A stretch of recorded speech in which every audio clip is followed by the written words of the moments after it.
So I don't really need to give it time. If you've transplanted multiple vines and they show obvious growth and vitality, you don't need to do anything because these will establish themselves quickly enough. And that's what's going on here. So this is an invasive species, and you can really tell because I thought these were just leaves growing off the vines, or maybe new leaves at the bottom, like a new corona. But this is an actual new stem. I'm trying to think. It's a new cane, so a primocane. So this one will grow this year and then produce fruit next year.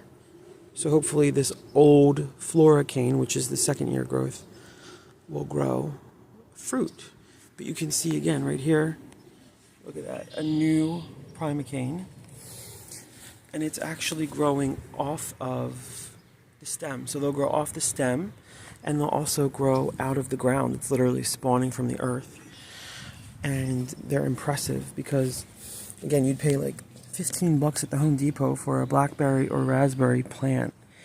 But look, it's spawning. This one, there was one over here. I mean, this is insane. This looks like it's all new growth. This looks like it's all new growth because it's green. But I don't even know when that happened.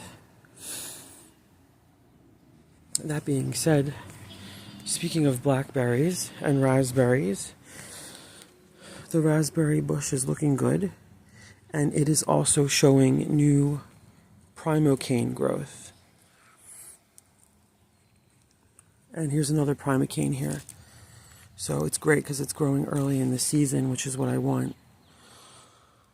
But the fruit will come from these floricanes, the woody looking stems. And they say you should trim them at the end of the year. So, but in the wild, nothing gets trimmed, and it does just fine. So I was looking at my blackberry bush, and I noticed a new growth up to a certain point on the old canes. So I snapped it a couple of nodes away, and sure enough, it was dry on the inside. So that's a test you can do, because I want the growth and the energy to go into the new canes. Look, here's a new cane, a new primocane, a new primocane. And hopefully what happens and what you can do is you can actually cut a hole in the bottom of your grow bag so that the roots will get introduced into the soil here, and it'll just take over eventually, which is what I want. But